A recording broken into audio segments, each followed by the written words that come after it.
बुत परस्ती कब शुरू हुई और सबसे पहले काबा में बुत किसने रखा? इस्लाम से कबल लोग हजर अस्वद की भी पूजा करते थे। हजरत उमर ने एक मरतबा तवाफ काबा के दौरान हजर अस्वद के सामने खड़े होकर अपनी तलवार निकाली और कहा, ऐ संग अस्वद, मैं इसलिए तुझे बूसा देता हूँ कि मेरे रसूल सल्लल्लाहु अलैहि वसल्लम ने तुझको बूसा दिया, वरना तेरी हैसियत। बिस्मिल्लाहिर्रहमानिर्रहीम।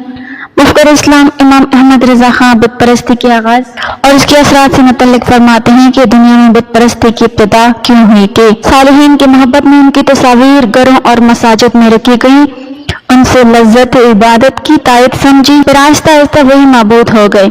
शायद बारी ताला है। तर्जुमा। और काफिरों ने कहा कि हरगिज अपने खुदाओं को ना छोड़ो और वद सवाह यगूस नसर को कभी ना छोड़ो। इस आयत की वजाहत करते हुए आप लिखते हैं कि अबू जाफर ने फरमाया, वत एक मुसलमान शख्स जो अपनी कौम में एक पसंदीदा और महबूब भी था। जब वो मर गया तो सरजमीन बाबल में लोग उसकी कब्र के आसपास जमा हुए और उसकी जुदाई पर बेकरार हुए। जब शैतान उसकी जुदाई में लोगों को बेताब पाया तो वो इंसानी सूरत में उनके पास आया और कहने लगा कि मैं इस शख्स के मरने पर तुम्हारी बेकरारी देख रहा हूँ। क्या मुनासिब समझते हो कि मैं बिल्कुल इसी जैसी तुम्हारे लिए एक फोटो तैयार कर दूं? लोग उसकी तरफ मुतवज्जो हो गए और उसका तैयार करदा फोटो देखकर उसे याद करते रहे। रावी ने कहा कि उनकी औलाद ने ये दौर पा लिया, फिर वो देखते रहे जो उनके बड़े करते रहे, फिर नस्ल आगे बढ़ी और आने वाली नस्लों ने उसे खुदा बना लिया और अल्लाह को छोड़कर उसकी इबादत में मशरूफ हो गए। शेख अहमद रजा खान बुखारी में से हदीस नकल करते हैं, जब उन लोगों में कोई नेक और सालिह आदमी मर जाता तो उसकी कब्र पर मस्जिद तामीर करते, फिर उनकी तस्वीर को उसमें सजाते। वही अल्लाह ताला की बदतरीन मखलूक है। रसूलुल्लाह सल्लल्लाहु अलैहि वसल्लम ने अपनी वफात अक़दस के मरज में फरमाया, यहूद नसारा पर अल्लाह ताला की लानत हो, उन्होंने अपने अनबिया की कब्रों को महल सजदा बना लिया और फरमाया, ऐसा करने वाले अल्लाह अज़्ज़ा व जल के नजदीक रोज़ क़यामत तक बदतरीन मखलूक। उम्मुल मोमिनीन हज़रत आयशा ने फरमाया, ये ना होता तो कब्र अतहर खोल दी जाती, मगर अंदेशा हुआ कि कहीं सजदा ना होने लगे, लिहाजा अहाता में महफी रखा। सबका उम्मत में अपने सालिहीन के साथ किस कदर गलो का मुजाहरा करते हुए उन्हें माबूद के दर्जे पर फाइज कर दिया। दूसरी तरफ इस हकीकत की जानिब रहनुमाई फरमाई कि इस दौर के उलमा अकीदे तौहीद के फ़रोग़ में सुस्ती और काहली के मर्तकब हुए, जिसकी वजह से उनमें अकीदे तौहीद का इल्म उठ गया। उलमा की इस कोताही के सबब साबका उम्मतों में कब्र परस्ती और बुत परस्ती की राह हमवार होती चली गई। सबसे पहले पैगम्बर थे आदम शफी, शेष को उनके बाद नबूवत मिली। तमाम अंबिया कराम और रसूलों ने वहदहू ला शरीक यानी ला इलाहा इल्लल्लाह की दावत दी और शैतान मरदूद ने औलाद आदम की दुश्मनी में लोगों को शिर्क की जानिब बुलाया। उसने ये मक्कारी बराह रास्त नहीं की, बल्कि किसी न किसी बरगज़ीदा शख्स की शोहरत, अवामी मकबूलियत और उनके हवाले से अकीदत को लोगों के दिलों में इस कदर बिठाया कि लोग इस शख्सियत को अपनी दुनियावी और आखिरी कामयाबी का जरिया या वसीला समझने लगे। दुनिया में आज भी ऐसी कौमें बड़ी तादाद में हैं जो खुदा वाहिद की जात को छोड़कर पुतों की परस्तिश में मुब्तला है। बुत परस्ती इन संगीन गुनाहों में से एक है जिसे हक ताला कभी माफ नहीं फरमाएंगे। हक ताला दीगर गुनाहों को अपनी रहमत से माफ कर सकते हैं, लेकिन बुत परस्ती और शिर्क को कुफर को बगैर तौबा हरगिज माफ नहीं फरमाएंगे। मुख्तलिफ कौमें मुख्तलिफ किस्म के बुतों की पूजा करती हैं और उनकी पूजने की नौइयत भी एक दूसरे से मुख्तलिफ है। हर एक की तर्ज इबादत जुदा होती है, लेकिन सवाल ये पैदा होता है कि दुनिया में बुत परस्ती की इब्तिदा कैसे हुई और सबसे पहले किसने शुरू की? बुत परस्ती का आगाज कैसे हुआ? इसके मुतालिक जानने से कबल ये जान लें कि बुत परस्ती क्या होती है। बुत परस्ती में लोग किसी शख्स या शरिया की ज़ाहिरी शक्ल सूरत लकड़ी, दांत, पत्थर या मिट्टी वगैरह से बनाकर उसे माबूद गर्दानते हैं और उसे अपना हाजत रवा, मुश्किल कुशा और खुदा समझते हैं। उसको राजी करने के लिए उसकी इबादत और परस्तिश करते हैं। अब हम सवाल के असल जुज़ू की तरफ आते हैं कि बुत परस्ती की इब्तिदा कब हुई। बुत परस्ती की तारीख बहुत कदीम है और उसकी इब्तिदा इस तर्ज पर हुई कि हजरत नूह अलैहिस्सलाम की कौम के जो नेक और सालिह अफराद थे, उनकी वफात के बाद लोग बतौर यादगार उनकी मूर्तियां तराश कर उनको अपने बुजुर्गों का नाम दे देते थे, मसलन वद, शवा, यऊक और नसर, लेकिन उनकी इबादत नहीं करते थे। फिर रफ्ता रफ्ता लोगों में जहालत और बेदीनी आम होती गई और उन्होंने उन मूर्तियों को माबूद का दर्जा देना शुरू कर दिया। یوم بت پرستی کی ابتدا ہوئی۔ بخاری شریف میں روایت موجود ہے کہ حضرت نوح علیہ السلام کی قوم کے نیک لوگوں کی جب وفات ہو گئی، شیطان نے ان کی قوم کے دل میں یہ بات ڈال دی کہ ان کی مجلسوں میں جہاں وہ بیٹھتے تھے ان کے بت نصب کر دیں اور ان بتوں کے نام اپنے نیک لوگوں کے نام پر رکھ دیں۔ چنانچہ ان لوگوں نے ایسا ہی کیا۔ البتہ اس وقت ان بتوں کی پوجا نہیں ہوتی تھی، لیکن جب وہ لوگ بھی مر گئے جنہوں نے بت بنائے تھے اور ان کے بعد لوگوں میں علم باقی نہ رہا تو انہوں نے ان بتوں کو پوجنا شروع کر دیا۔ اس روایت سے معلوم ہوا کہ بت پرستی کی ابتدا اور آغاز حضرت نوح علیہ السلام کی قوم سے ہوا۔ جزیرۃ العرب میں بت پرستی کی ابتدا کرنے والے کا نام عمرو بن عامر بن لہی الخزاعی ہے۔ چنانچہ ابو ہریرہ رضی اللہ تعالیٰ عنہ فرماتے ہیں کہ رسول اللہ صلی اللہ علیہ وسلم نے اس کے متعلق ارشاد فرمایا، میں نے عمرو بن عامر بن الخزاعی کو دیکھا کہ وہ جہنم میں اپنی انتریاں گھسیٹ رہا تھا، اور وہ پہلا شخص ہے جس نے صائبہ کی رسم نکالی۔ صائبہ اس جانور کو کہتے ہیں جسے وہ اپنے معبودوں کے نام پر چھوڑ دیتے تھے، وہ نہ اس پر بوجھ لاتے ہیں اور نہ سواری کرتے ہیں۔ عمرو بن خی الخزاعی نے ایک دفعہ ملک شام کا سفر کیا تو اس نے وہاں کے لوگوں کو بت پرستی میں مبتلا دیکھا۔ چونکہ شام انبیاء علیہ السلام کی سرزمین ہے، چنانچہ اس نے بت پرستی کو دین حق سمجھ کر اختیار کر لیا اور اپنے ساتھ حبل بت لے کر آیا اور اسے خانہ کعبہ کے اندر نصب کر دیا۔ اہل مکہ عمرو کو اپنا پیشوا سمجھتے تھے، لہٰذا اس کی پیروی میں انہوں نے بھی اس بت کی پوجا شروع کر دی اور پھر بت پرستی میں ترقی ہوتی گئی، اور ایسا دور بھی آیا کہ خانہ کعبہ میں 360 بت رکھ دیے گئے۔ حضرت ابراہیم علیہ السلام کا زمانہ بھی بت پرستی اور ستاروں کی پرستش کا زمانہ تھا۔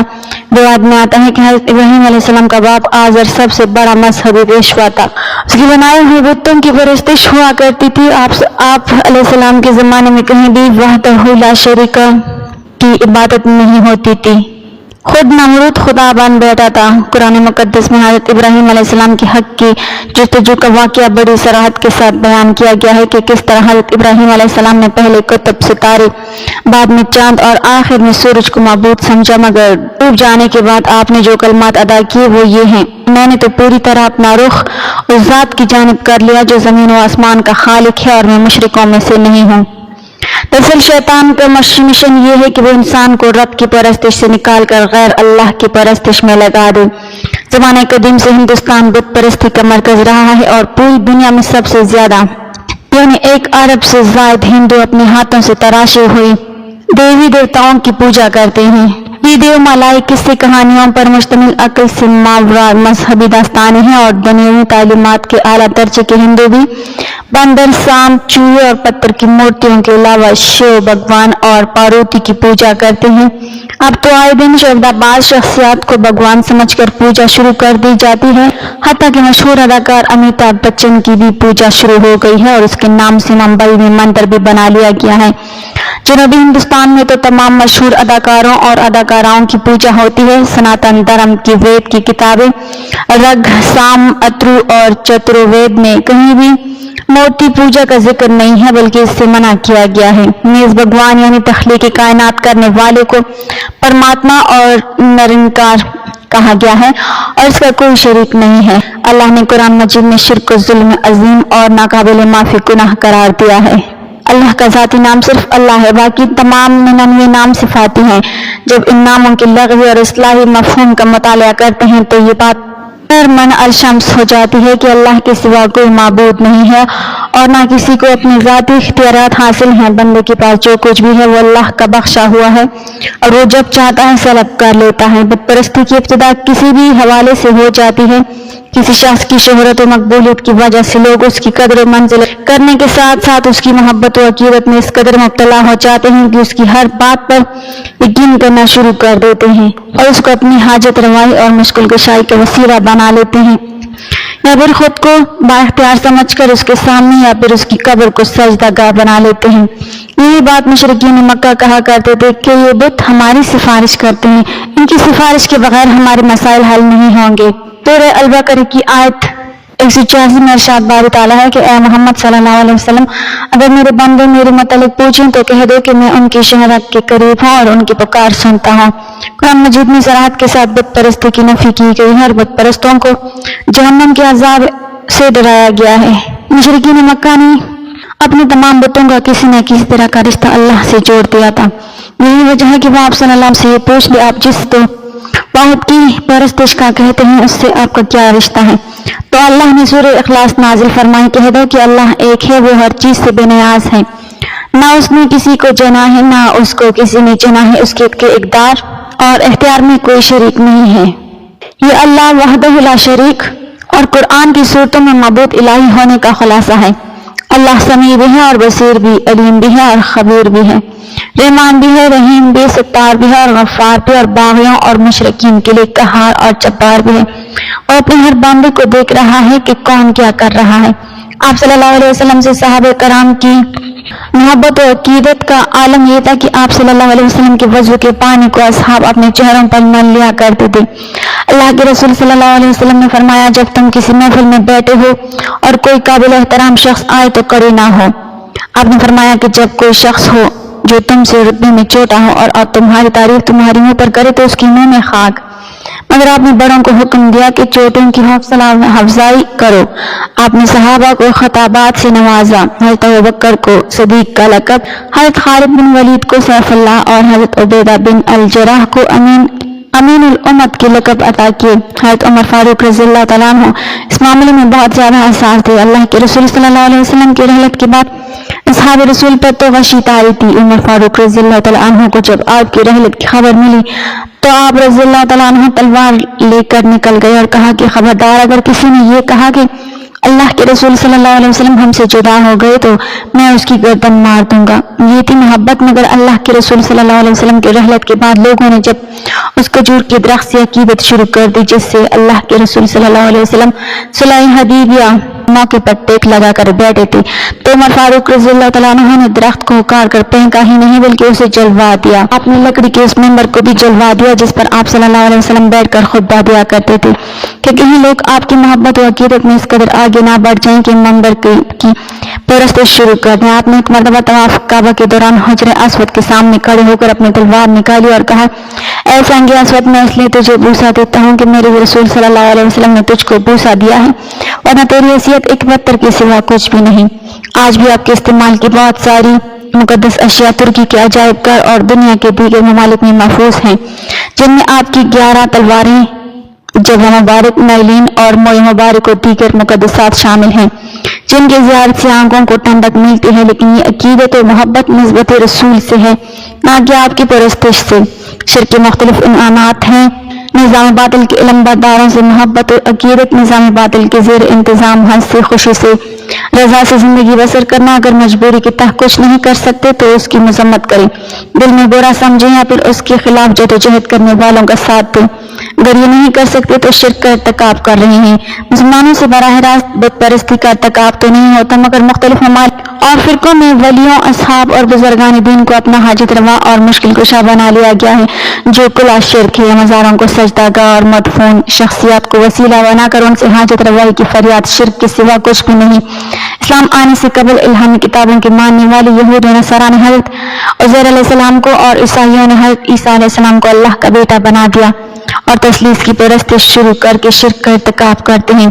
ज़रतश्त आग की पूजा, बोधी बदा की पूजा और हिंदू हजारों लाखों देवियों और देवताओं और जानवरों और शजर हजर की परस्तिश कर रहे हैं। हज़रत आदम अलैहिस्सलाम से लेकर अल्लाह के आखिरी रसूल हज़रत मोहम्मद सल्लल्लाहु अलैहि वसल्लम तक 1,24,000 अनबिया कराम और रसूलों ने सिर्फ और सिर्फ अल्लाह वहदहु ला शरीक की इबादत और अपनी पैरवी और फिक्र आखिरत की दावत दी है। मगर आज दुनिया भर में इंसानों की अक्सरियत या तो शिर्क में मुब्तला है या लादीन है। चांद सितारों पर कमंड डालने वाले, समंदरों की गहराइयों में खोज लगाने वाले, अपनी ही बनाई हुई बुतों और बेख्तियार इंसानों की परस्तिश करते हैं और जब मुसीबत में गिरफ्तार होते हैं तो अल्लाह से मदद तलब करते हैं। अल्लाह पाक हमें बेहतर अमल करने की तौफीक अता फरमाए और हमारा खात्मा ईमान पर फरमाए, आमीन। नाज़रीन, कमेंट बॉक्स में अल्लाह ताला के 99 नामों में से एक नाम जरूर टाइप करें। वीडियो अच्छी लगी हो तो लाइक कर दें, चैनल को सब्सक्राइब कर दें। मिलते हैं अगली वीडियो में, तब तक के लिए अल्लाह हाफ़िज़।